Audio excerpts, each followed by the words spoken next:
My name is Kelly Busch, and I lead learning and development for the audit practice at PwC. I'm pleased to be moderating the next panel discussion on the good, the bad, and the future of the pandemic impact on talent and learning and development. That first panel set the bar high, but I'm confident this next group is up to the challenge. It's my privilege to introduce our panelists today. I'll be speaking with Rob Bloomfield from Cornell University, Nerissa Brown from the University of Illinois, Becky Sproul from KPMG LLP, and Julie Wood from Crowe LLP. I hope you've had a chance to read their bios. It's easy to see why this group has been assembled to share their views. Before we get started, I wanted to assure you that if I do a good job as your moderator, we'll have some time left at the end of the session for your questions. So I encourage you to submit those at any point during our conversation using the Q&A function at the bottom of your screen. With that, let's jump in. Adapting to events surrounding the COVID-19 pandemic required all of us to rethink how we interact with one another, whether that's as educators and students or colleagues and coworkers. Technology provided the tools that allowed the firms, their clients, universities, and students to continue to function. And we'd all been moving, albeit at different speeds, towards some level of virtual learning and work before COVID. But the pandemic accelerated our efforts and demanded that we overcome all sorts of personal and institutional barriers and hesitations. As we heard from the first panel today, the firms rose to the challenge and found ways to perform their audits virtually. And there were all kinds of benefits that were derived from the 15 months or so of remote work, many of which we continue to leverage. But there were also drawbacks. In this panel discussion, we'll explore these issues from a talent perspective and discuss what one might expect to see in the next few years. Becky, I'll come to you first. I think all the firms view internships as a critical recruiting tool. However, last summer, we weren't able to offer interns a typical experience. What was that like at KPMG, and how has the firm adapted over the past year? What will students be telling their professors about their internship experience when they return to their classes in a few weeks? Sure, Kelly, and good afternoon, everyone. And like Kelly said, we know that the intern programs really help the firms attract and retain talent. So I want to talk a little bit about what we did last year in 2020 and contrast that with what we've been able to do in 2021. I think like Josh Jones mentioned in the previous panel, we really didn't anticipate to be in lockdown for so long. So when the lockdown started in March, our summer interns are expected to start with us in June. We really didn't have a lot of time to convert the in-person intern program to a virtual program. So we pivoted and we delivered something different, but I still believe it was a worthwhile experience for our interns. And what we did was provide our first ever virtual intern experience. So we took some innovative thinking and some technology that you've all heard about a little as well in the previous panel to provide professional development opportunities via interactive virtual sessions with firm leaders, mentoring opportunities, virtual local office events, as well as social and community service opportunities to really help these interns remain engaged and connected to their teams as well as to the firm. However, I'll be honest, they spent very little time interacting with clients during the summer of 2020, and their experience was more what I would label job shadowing and really understanding the various opportunities and career paths within the firm. We did, though, offer all of those 2020 summer interns who successfully completed the internship experience a full-time offer. And this was one of the ways that we supported students in the face of COVID-19. But let's fast forward to 2021. Both our winter and summer interns were able to participate in a highly collaborative live virtual session as part of our national intern training. We were able to take that content that we usually delivered in person and adapt it to this remote environment. We included self-paced learnings, and after the national intern training, we were able to assign these professionals to audit engagement teams, right? We felt that they were prepared to participate in walkthroughs, take on substantive procedures, interim review procedures, and those typical tasks that interns performed prior to COVID, but now just doing it in a remote environment. One of the other things we did was we took that intern innovation experience that we developed last year in 2020 and really enhanced it. We still kept that in the curriculum for our interns, and we armed them with tools and resources that would start changing their mindset into one of continuous learning and growth so that they can evolve, right, and better prepare for their careers as auditors. So we had them all participate, and they're currently participating in an Innovation Day challenge. And for those that make it to the final round in the challenge and are comfortable, we will have them travel to our learning and development facility in Orlando and spend a day collaborating with our leaders on topics like artificial intelligence, data and analytics, blockchain, and talk about disruptors, right, a digital business transformation. So I think the way I would summarize it is that although our interns are having a different experience, it is to some extent enhanced and more diverse than pre-COVID. Julie, how did this compare to what interns experienced at Crowe? I was just kind of shaking my head listening to Becky because we pivoted similar to KPMG and other firms very quickly last summer. We wanted to make sure that we remained committed to these interns to join us this summer or last summer and to provide them with the best experience that we could, very consistent with what Becky described. If we fast forward to where we are this year, and as we talk to our interns, they very much miss that in-office, that in-person experience. And so I think we have moved very much to, everybody's using the word hybrid. When we were planning for our summer intern program, it was take the best of what we learned, similar to what Becky described from last year. Let's not lose that. Let's carry that forward. But where we can, we know there's huge value in allowing our interns to have that in-person experience, whether it's spending a day or two in their local office where we're able to do that, interacting with leadership, with partners. That's been very important to us. The other thing that we focused on as we thought about last year's program and again carrying over to this year is helping our interns feel like they're a part of something bigger.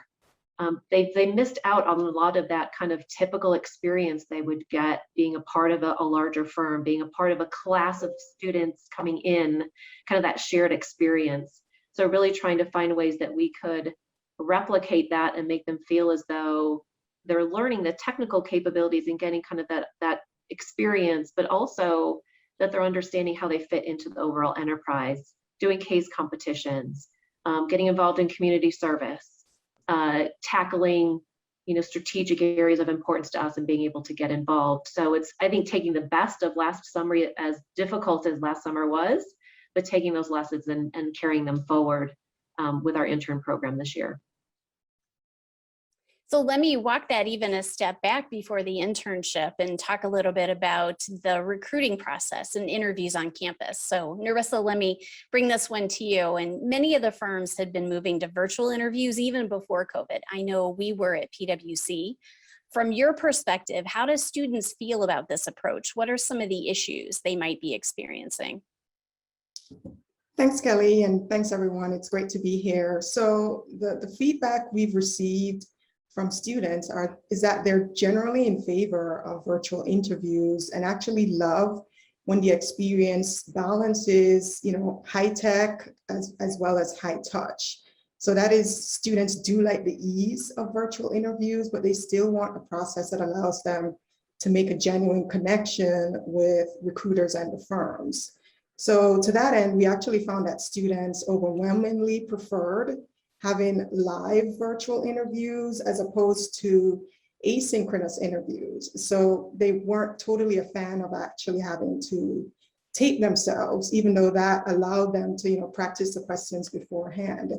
So, there's some advantages and disadvantages that we see here at the University of Illinois. So just to highlight a couple of quick positives and negatives that we kind of witnessed during the pandemic. So on the positive side, we actually found that many students felt less intimidated and anxious when actually meeting recruiters and employers virtually. So it helped to reduce the stress levels that they faced when going through the recruiting process. And I think they generally felt better prepared. I think it allowed them to prep for the answers or prep for questions and maybe, have whatever notes they needed right there with them. We also found that students actually found it easier to schedule the virtual interviews with all the other things that they were committed to. And this is especially so for students from underrepresented groups. So they actually found it easier to balance the interviews with all their other commitments, not only on campus, but work-wise, because we know that students in many cases had to take on extra jobs to kind of balance the struggles that they were facing financially during the pandemic. On the challenges side, students actually felt like they faced a bit of a learning curve because firms, not only in the Big Four, but other employers that they might have interviewed with, use a variety of platforms. And sometimes there were technology hiccups or lags with the technology as well. Some students found it challenging to communicate in an online setting. And some students actually face difficulties in actually finding a quiet space with good internet connection to actually conduct the interview. So these are just things that we are mindful of. And then, our career services team did point out that some students are starting to feel a little bit anxious with respect to the resume writing process. If they know that a firm is using, let's say, an application tracking system that might have AI behind it, they're getting concerned if their resume isn't formatted the right way, if they're not using the right keywords, et cetera. So our team definitely tries to make sure students, put in the work that's necessary to make sure that their resume is kind of well formatted. So just some thoughts on that end from my vantage point. Yeah, that's terrific. And I think there's a lot of that common thread of, the appreciation for flexibility and what that brings to the table, but then the challenges of creating real and sort of authentic and comfortable relationships that we heard about earlier in the first panel today. And I think probably will be a theme that weaves its way through some of our discussion here as we go. So I know if I had a nickel for every time I've heard the times we're living through described as unprecedented, I would have a lot of nickels. And this past year was definitely filled with challenges for academics and the firms in terms of how we engaged with our students and our audit staff, and also how we approached learning and education. And I'm curious to know if you see the potential for permanent change to the way that we approach these activities going forward. So Rob, I'll start with you, and then Nerissa, I'd love to hear your thoughts as well. When you had to pivot to virtual, what were some of the techniques or strategies you introduced in your classes? And will you continue to use those in the future based on any advantages that you might have found as you switch to remote?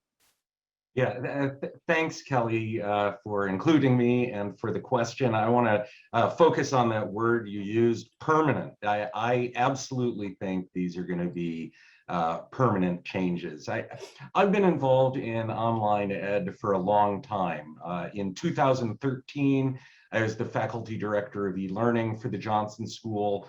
This spring, I headed up our school's virtual opportunity task force, which is basically looking for the opportunities to figure out what we want to keep. And I really want to emphasize that term opportunity. Before the pandemic, we really couldn't do anything to get our faculty to embrace online ed, just like workers couldn't get their employers to embrace remote work. So now we've been forced to embrace it and then let loose a bit, and we can mix and match the best of both worlds. So, I want to echo the optimism, if not downright excitement, that we heard during the end of the last, the remote audit panel. One of the points was that the firms already had the tools they needed for remote audits. They just had to figure out what opportunities those tools offered. And now we really have a chance to grab these opportunities and run with them in a hybrid world. I find it useful to think in terms of places, people, and time. And in the before times, everyone just took for granted that school and work start by getting a lot of people into the same place at the same time. So, a live class is basically a big work meeting, and big meetings have always been incredibly expensive. So people like me, the e-learning advocates, have been pushing the same point for over a decade. Make the best use of those precious minutes. Now that we move into a hybrid world, we can also just make those meetings less expensive. So one opportunity is to use virtual spaces when we would have traditionally assumed we need a physical space. Virtual spaces give us options that just aren't really practical in person. We can use chat, polls, buttons that let people say go faster or go slower. Tools like that keep students engaged with the material, with the instructor, and with one another. And we can have people sharing whiteboards and documents. We can use breakout rooms for what educators call think, pair, share, where you give everyone a minute to think about an issue on their own, and then a few minutes to talk with a partner, and then everyone comes back and shares their thoughts. And by the way, that can be in chat rather than voice, which can be a lot more efficient. And Kelly, since I don't think you mentioned this, I'll do this right now. You can make this meeting right now better by posting questions using the Q&A tool. So please don't forget that. Now, there are times we really need to meet in a physical space, and then our goal is to avoid wasting those precious minutes on tasks that could be done virtually. If you're going to give a one-way presentation, record it so people can watch it on their own time asynchronously. You can follow up with quizzes and surveys to get input or just to encourage people to pay attention and do their homework. I've had a lot of success with discussion forums where people share thoughts and then others respond within a day or so quasi-synchronously. And all of this, the goal is, those are good in and of themselves, but the really important thing is it sets us up for a high quality personal interaction that is the reason we get a bunch of people into the same place at the same time. I want to share one more observation, which is everyone talks about Zoom fatigue. And let me offer a very simple fix for that, which is a phone. Phone is a lot less demanding than video conferencing. But we also really need to start talking about platform fatigue. I've seen this across Cornell from both students and staff who are being asked to use Zoom and Microsoft Teams and Canvas and Slack and Poll Everywhere and whatever. This is costly in all sorts of ways, not least security risks. To me, one of the big technological improvements spurred by the pandemic is that most of the platforms I just mentioned have added a lot of features. So you can winnow down the number of platforms you use and just use them fully.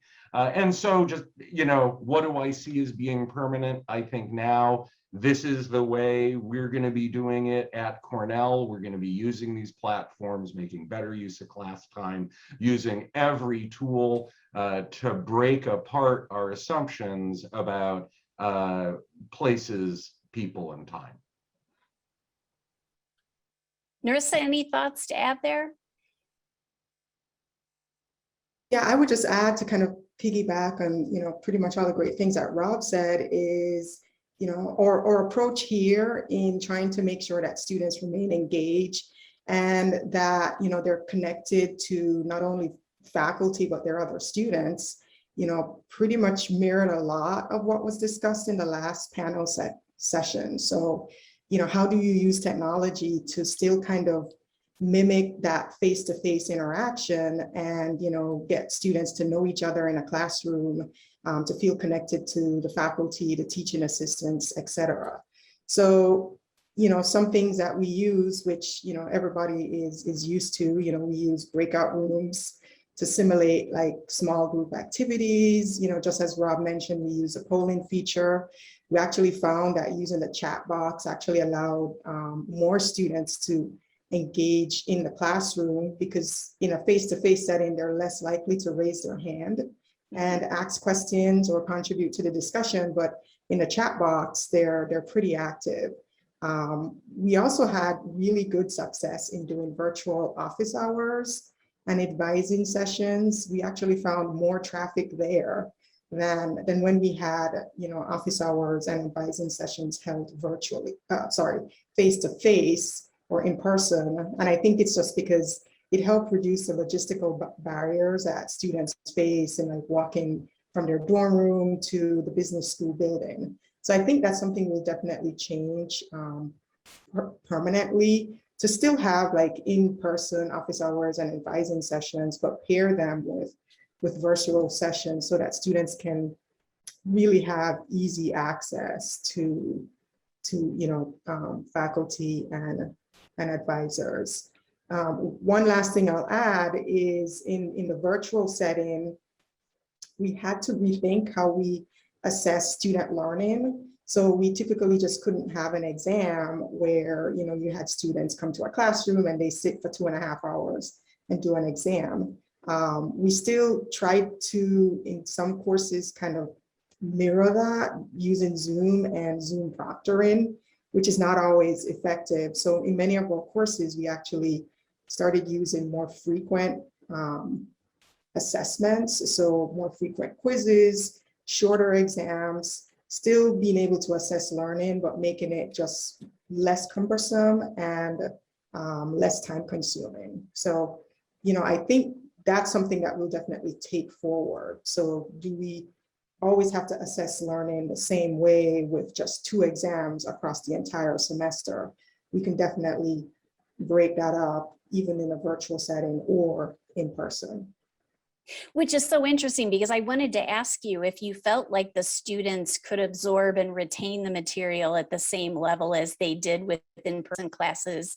And I'm not sure if that was part of the rationale or reason for adjusting that more traditional approach to testing, whether that's competency or retention, to something more frequent and breaking down the chunks. But maybe your thoughts on that. Yeah, I mean, great question. Retention and absorbing the material is definitely something we're looking at right now. We do expect to see a gap, especially for students in or 200 level courses as they move into our intermediate courses. And so there are various factors that we actually see that likely would contribute to the gap in retention. Of course, Rob mentioned Zoom fatigue, and on the other panel as well, we actually saw like a drop off in student attendance on Zoom. I think students, not only did they just get tired of attending Zoom, but they were also facing other issues at home. We had students whose parents lost their jobs and they had to pick up extra work, or they were, taking care of younger siblings, et cetera. So many factors kind of played in some students not regularly attended class. Another thing that we saw, and this affects not only us, but many universities, this was very well justified based on the pandemic, but our university, did allow the pass-fail option, and many universities did. However, for a certain tail end of the group of students, we had students that, likely, and we see it in our 200 level classes, where they kind of just took their, foot off the pedal. They selected that pass-fail option, and once they figured out they were going to pass the class, we could see where the effort kind of decreased as the semester kind of rolled along. So combined with all of that, one thing we're trying to think of, and the university here does have a call for proposals, which they're willing to fund, and hopefully we can get this funded, is to create a bridge type module or course that we can help students bridge the gap between our 200 level courses and our 300 level courses as we start to move back into in-person. And that's something that I think we will definitely keep permanently, because there's always knowledge gaps for various reasons. So having a bridge module, like a boot camp that students can take before they start the intermediate classes, I think is a great thing. Other universities do that as well. And so we're excited to actually start to build this out. Thank you. So I know at PwC, we had annual in-person training at every level. Becky, I assume that you did too. So how did KPMG adapt their training programs and particularly maybe focus on for your campus hires and less tenured staff? And then share if you would, if you see any of those changes becoming permanent. Sure. And like you said, right, learning is something that all of the firms are heavily invested in. As it relates to KPMG specifically, learning is part of our strategy, our people first strategy. And we're really focused on transforming and modernizing the audit so that our professionals can continue to grow and evolve into what we believe will be sort of the next gen auditor. So some of the things that we have started to do differently with our new hires and across the broader audit professional group is the introduction of emerging skills around technology and data, as well as the softer skills that we think are important in their professional development earlier in their curriculum. So not waiting until they're managers or up for certain career milestones, but introducing those concepts as recently as with our new hires, right? We feel this is giving our people better control of their careers while also enhancing the client experience and really enhancing audit quality as well. So at a high level, we had to pivot our training materials as well, similar to what we did with our intern program. We were able to provide over 250,000 hours of training in what we called internally our roadmap learning series. So we took in-person training experiences and just packaged them into self-studies, also on-the-job training and instructor-led training opportunities, and made it more of a self-paced virtual experience as opposed to those continuous days of learning, right? When our folks got together for those 3 to 4 days, they were on site the whole time, and we tried to get them as much training as possible, take advantage of the fact that they were all together. But we know that retention of some of that material wasn't always there. So being able to lay out these roadmaps for them, and I'll just give a high level example, right? We asked our professionals to go and read the accounting standards, be it the PCAOB or AICPA standards, digest that material, then go to an audit file, apply those concepts before moving on to the next aspect of the training. So again, just more self-paced, like I mentioned. We also, needed to be mindful that none of the key areas of training were missed. So continue to focus on auditing requirements and the standards.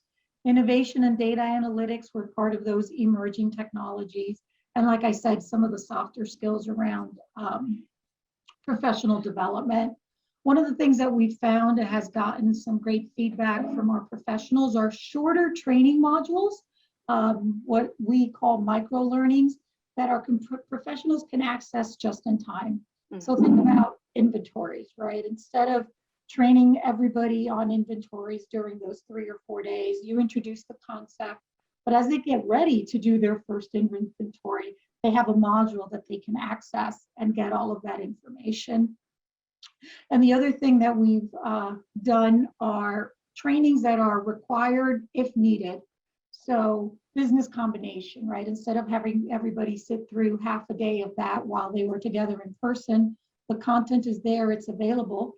And if and when your client undergoes a business combination, then you take the training and the relevant materials so that the material is closer to when it's actually being used. So we're really focused on a more customized learning experience, I would say, with our professionals, with this different modules of the on-the-job training, the self-paced training, but still having all the content there. So what we're finding is we have more content available for everyone in order to be able to meet sort of the changing demands of our population and our professionals. Julie, does that resonate with you in terms of what you're doing at Crowe and seeing there? Yeah, a couple of additional comments to Becky's. I think what we have found in our experience is even prior to the pandemic, we were already starting to kind of shift our learning strategy to really think about what content is best delivered through what delivery channel. So Rob, I think you mentioned this in terms of kind of the time and value of having people travel around, get into big conference rooms or training environments, is what's the highest and best use of our resources and people's time in terms of making that investment, the retention of that learning. Becky, I love the whole notion of kind of those micro learnings, those micro bursts. That's how people tend to retain and be able to then apply what they've learned. So we're kind of on this path of thinking about a lot of the technical training that we do, we've actually found can be very effectively delivered using the technology that we have available to us. And so when we are thinking about bringing people together for instructor-led, it really is more around the broader professional development, leadership development, those areas where really coming together in a room, being able to collaborate, interact, test out different ways of approaching a situation. I think that's where strategically we're headed is, let's really put the value in bringing people together in that environment and use technology to deliver on the technical training. Yeah, it all resonates for me and thinking about what we're doing at PwC as well. And I think, this is another example of where the pandemic accelerated our efforts to move in a particular direction. And I think some hesitancy that there may have been around what types of learning can be done effectively outside of a live environment certainly were dispelled over the past 12 months as we moved everything to a virtual format. And we learned a lot. The courses we delivered at the beginning of the pandemic as compared to what we were doing at the end of the pandemic had very little resemblance to one another in terms of how we were able to evolve and improve the learner experience. And there's a lot there that I think will definitely be adopted on a permanent go forward basis. And a lot of those same things around, breaking down big courses into small bits and getting them to people closer to when they can actually apply them so that that learning is, it's amplified and cemented through the action of actually being able to apply it. So terrific. So Julie, maybe staying with you for a second, the first panel today discussed how some engagement teams tried to replicate what I'll call the audit room experience with respect to on-the-job training and knowledge transfer. And I'm wondering if there were approaches that you heard discussed that were consistent with what you saw happening at Crowe, or if there were other things that you were doing to really help try and recreate what I would call, I think some people say misery loves company. I would say busy loves company during that time of the year where we're all working so hard. But there is so much learning that happens real time just through the air in those environments. Yeah, I thought listening to the first panel really resonated with me in terms of some of the creative and innovative ways I think our audit teams tried to replicate kind of that, being on site at a client, working on an engagement together. Microsoft Teams was a big way. We would have audit engagement teams open up a Microsoft Teams meeting. And while they might all be on mute, they were kind of simultaneously working together virtually in this environment. So if a team member had a question, they could come off on mute and tell the team, hey, I have a question, because you're not sitting next to the person, in a room. It was really a lot about how do we replicate that ability to quickly communicate with each other, and especially for our new staff, the questions that they have and the access they need to be able to quickly say, hey, I need some help on this, or I need clarification, or just need to talk through an issue that I've identified. That ability to kind of replicate that through Teams, I think worked pretty effectively. Nerissa, you mentioned office hours. I think on some of our engagements, we had the engagement lead kind of just block out time on their calendar to say, I'm available to you as if this is an office hours. I've blocked this time just for members of the team to be able to have access to me with questions. So those were a couple of the key ways that we found our engagement teams navigated through that. The other thing I would say is I think sometimes we underestimate how much knowledge transfer happens in the casual interactions that our teams have when they're on the road traveling together. The misery loves company is absolutely true. But I think just over dinner with each other, or over breakfast, whatever the case might be, or lunch, there's a lot of just informal knowledge transfer that happens. And so I think, again, even in the prior panel, Zoom happy hours, and how do you recreate virtual lunches with each other and virtual dinners. We saw a lot of that happen among engagement teams as well. Again, all in that spirit of trying to replicate what that in-person working on an engagement or project together meant pre-COVID. I think the power of some of that knowledge transfer in those informal settings was equally as important as opening up a Teams meeting and making people available to each other on the team.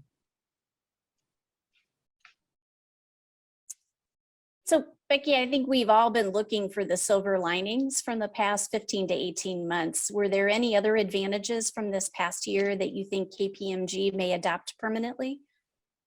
I think just building on what Julie said and the virtual audit room, I do, we've talked about the concept of this hybrid environment and how there's going to be times when the teams are going to be together, but there's also going to be times where we may continue to work remote.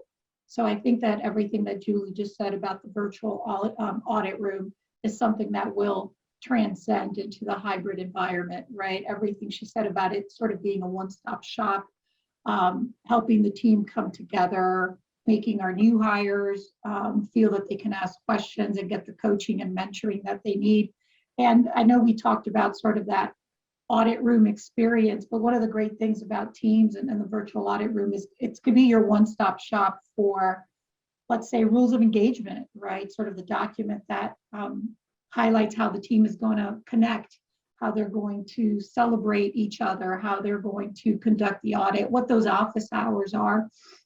From that perspective, it could be, it could hold your status meetings. So whether you're remote or whether you're in person, I think the tool will transcend both environments very nicely. And I do think that it's something that'll continue to stay. So technology, I think, will both be an enabler and an accelerator of a lot of the things that we've been thinking about and going from that perspective.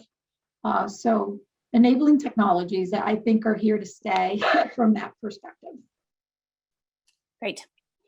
So let's shift and talk a little bit about retention, because I think this has been a challenge throughout the process. And, I know it may be hard to separate from the red hot labor market that we're experiencing at the moment, but I think it's fair to say that most of the firms have seen at least a return to historical levels, if not higher levels of staff turnover. And so Julie, as the Chief People Officer at Crowe, what are you hearing from staff who are choosing to leave the firm?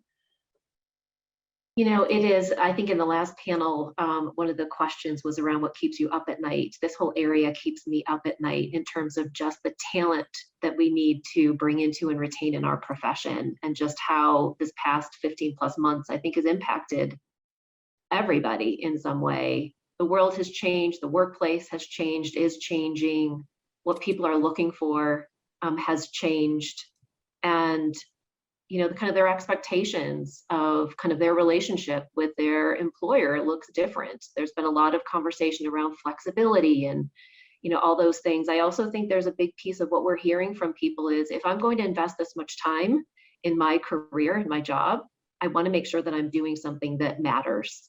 And so that whole notion of having a sense of purpose in their work is very important. I also think, as we think back of this experience that we have been through, we've used this word stickiness a lot.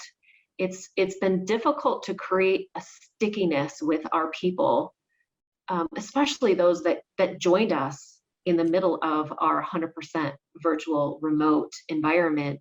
It's hard to build those relationships, share your culture, kind of instill all those things when you've never met face to face with the people that you're working with. And so as we think about kind of where we are with our staff, what we hear from them, they're looking for something that matters in terms of their careers.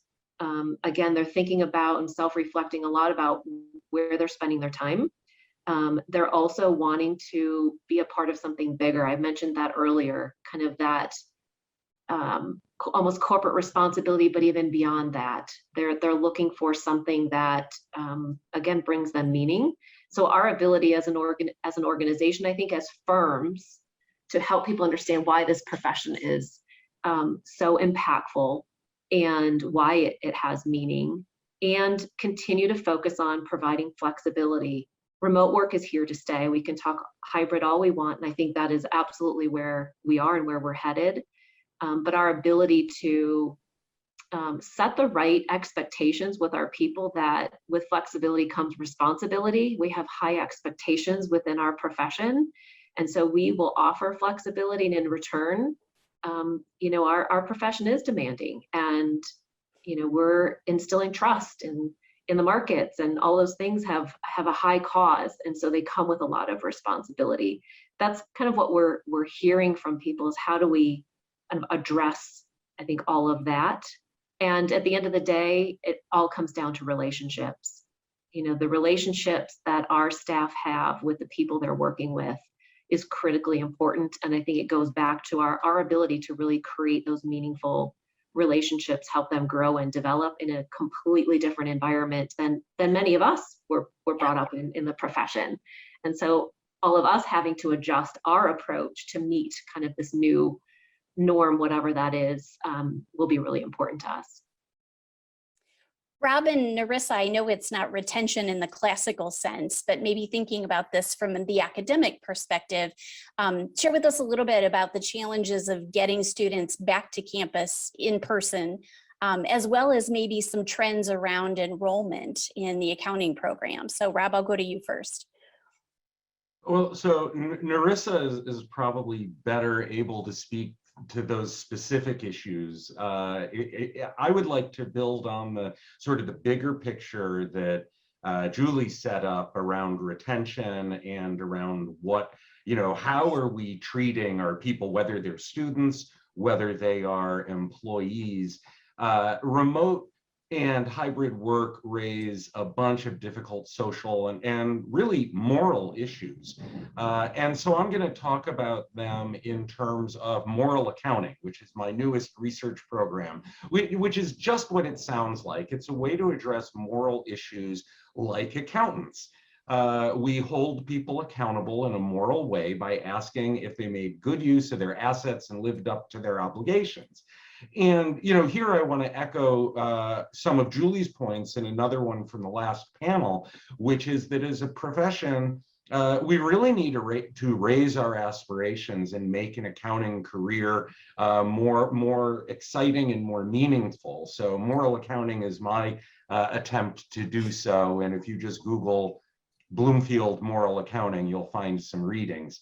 But here's a quick moral analysis of remote work. When everyone's in the office, we level the playing field. Everyone in the same role gets pretty much the same assets. They get office space, equipment, bandwidth, peace and quiet, and so on. And they mostly get sheltered from personal obligations like the need to care for a child or an ailing parent. When the shutdown sent everyone home, the playing field became very unlevel. And this echoes a lot of what Nerissa was saying about the challenges of teaching under-resourced students. I'm lucky. I'm an empty nester in a nice house with healthy parents, a wife who could travel to take care of our grandkids. I was lonely, but I had a lot of assets and was well insulated from outside obligations. But then I have colleagues who are working from, small, noisy spaces with lousy bandwidth, or they had children and elder care obligations because they were right there in the home office, and the social resources that they normally relied on also shut down. And so when everyone has these different assets and obligations, it's really hard to know everyone's situation and therefore know how to hold them accountable in a fair way. Cornell's immediate reaction was to push a policy of forbearance, a term they use pretty much the way a lender would. Faculty were told if a student isn't living up to an obligation, show them leniency, right? Maybe they don't have the assets they need, or they have other obligations that are more pressing. And faculty and staff were also shown forbearance. Tenure clocks were extended, missed meetings forgiven, and so on. But as we move to a hybrid world, this is going to get a lot trickier, because we can't show forbearance forever. And this speaks to some of the questions I just saw in the chat about students taking their foot off the gas pedal in remote classes. That's not an option for an auditor or an audit firm, right? They have obligations to their clients, to investors, to society, and firms need to make sure those obligations are met. Even trickier than that is that remote work is often going to be an option, not a requirement, that some people are going to want to take, but not others. So we're really going to need to rethink the positions we're putting them in and what we are demanding of them. And we also need to rethink just how how level the old playing field was. Maybe we were mostly just hiding these other obligations. And so I don't have any easy answers right now, but moral accounting does give some guidance in understanding assets and obligations, and then improving our accountability systems for our employees to reflect that. So overall, I'm optimistic, just as I am with virtual technology and teaching. It gives us a lot of opportunities to rethink how we deal with our employees. And I'm actually working on a research proposal with Sanaz Azagada, Tamara Lambert, and Marietta Pacheva, and probably a bunch of other people, because what we hope to do is have a lot of conversations with Big Four employers and employees, and incorporate not just their personal and professional interests, but their understanding of what is the right thing to do when we're reinventing work. And don't forget, this is a global problem for global organizations. And so the answers are going to be a lot different in, say, the US, Germany, and Japan. So, this is going to take a long time and a lot of thought. And I guess I'll leave it there. Thanks, Rob. So what a fantastic discussion, you guys. But we did manage to leave some audience questions unanswered. So panel, with your help, we'll get one or two of these posed out to the group. I think one that has popped up relates to, and this is, forgive me for whoever submitted this, it's a little twist here, but just given all of the changes to the profession, to the student experience on campus, when you think about it in the context of accounting and the accounting profession, do you think these changes, flexibility, tech enabling the audit, all of the things that we've talked about that are some of the brighter spots, will those help to attract more students to the profession and to the firms ultimately, or is there more work that we need to do? Kelly, I'll just make a quick comment and then let others chime in. I actually think if we do it right, those can serve as a means to attract talent to our profession. In fact, I hear from many of the students, frankly, that I've interacted with over the past year or so. I think their observation of our industry and our profession and how we've pivoted to using technology, offering flexibility, it does show that we are progressive in some ways, that we are really reinventing ourselves. I think there is something around that does connect with this generation that's coming in, that we're not a stagnant profession. And frankly, from my view, we really have never been. But I think for this talent coming in, they're starting to see that we are innovative and we are progressive, and we're willing to kind of rethink how we do things and maintain all the quality standards and all those things that are critical to us. But I think used the right way, they could be a source of attraction for talent. I would just piggyback on what Julie said. Just as she noted before, what keeps me up at night again is attracting students to the profession and to the major. And during the pandemic, we did see a bit of a dip in our number of accounting majors for various reasons, like students took a gap semester or a gap year, but we've actually see our numbers go back up to the 2019 period and maybe even a little bit higher when we dig into the data. But just as Julie pointed out, one thing that's really attracting students to the major is the focus on data analytics. In our grad programs, data analytics is by far the highest percentage of students focus on data analytics as a concentration, so 80%. And that also dovetails in, at Illinois, we have also a pretty big online master's program, and that's where we also saw tremendous growth last year. And again, students are seeking out those opportunities to upskill themselves from a data analytics technology standpoint. So as we move forward, I think the virtual setting and actually showing that we can do remote learning in an awesome way has really, benefited students, that they see that, hey, I can do an accounting degree and I can still do it in a remote setting where the delivery is great. And even if I choose an online setting, you still get a really great product.